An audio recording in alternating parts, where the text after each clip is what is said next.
Today we have a very special guest all the way from South Korea. This is my friend Dahi Lee. Hi, I'm Dahi. Come on. More close. Yeah. Okay. The summer of 2013, I taught at a university in Seoul, South Korea called Hankuk University of Foreign Studies. Dahi was one of my students in a listening and speaking class. She also surprised me because she was going to transfer from Hankuk University to the school that I graduated from in New York, a State University of New York, the college at Brockport, and that's where we are today.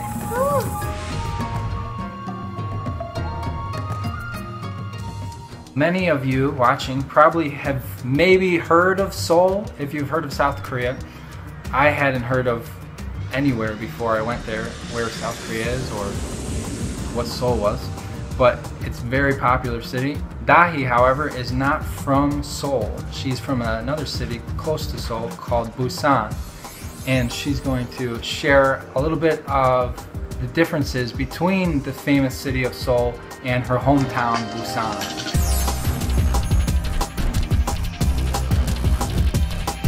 Seoul is the capital of South Korea, and Busan is the second biggest city in South Korea. In Seoul, people speak the standard language, but people in Busan use a different dialect. For example, Americans use different words and a different accent than British people. In Seoul, the common greeting is "How are you doing?" But in Busan, we say, "Have you had a meal today?"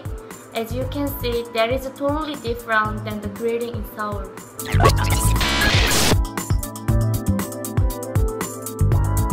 When I was in Korea, I found one of the strangest things to me was how long students are expected to go to school.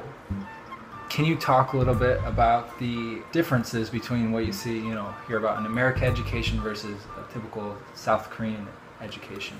In South Korea, most parents expect their children to be first in their class. This creates a problem in South Korean education because children don't want to study all day long, every day, even on weekend. For example, I took public school after school programs and even private lessons at home. I went to class from 8 a.m. to 10 p.m. When I was in high school, I ate lunch and dinner in school. After dinner, I had to self-study with a teacher present from 7 to 10 p.m. There is no privacy. Even dinner you would eat in school, so that means no you never got family. to sit with your family and No. at the dinner table? That's so sad.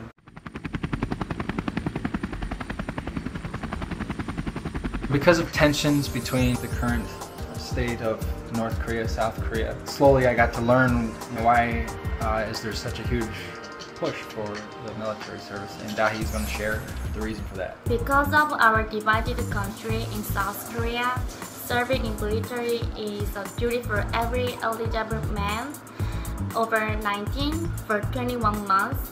During this time, they cannot use their cell phone. For example, my boyfriend Huni has started his military services. His military duty has interrupted his education because he was already going to school in America, but now he has to wait 21 months until he can return to school. Ooh, that would be so difficult. You have your whole life planned, you're going to school, you're going to learn, and then boom, I gotta stop my education, stop my relationships, and go to the military for 21 months. It's almost 2 years, I think. Yeah, almost 2 years. We're going to talk a little bit about the differences between young couples dating in America versus what it's like for young couples to date in Korea. There's one really interesting tradition that Koreans seem to have when they start dating, and so I wanted Dahi to share a little bit about that. When a young couple starts dating in South Korea, it is common for them to dress alike. Some couples will wear identical clothes, for example, the same t-shirts and shoes. Look at her piggy shoes. Yeah, and even what we call coupling. Some dress this way to express their relationship to the public. Others dress this way simply because they want to match their boyfriend or girlfriend. I have a question for your viewers. What do American couples think about dressing the same? Do you think it's weird? Do you think it's romantic? I think you should ask your boyfriend or girlfriend to give it a try. Good luck!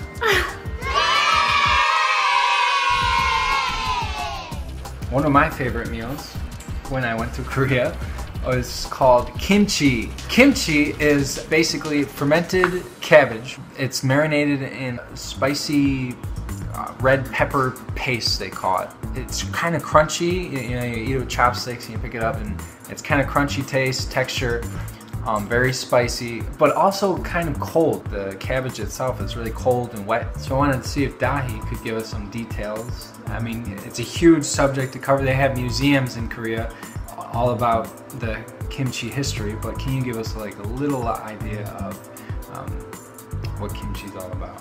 Kimchi is Korea's most important traditional food.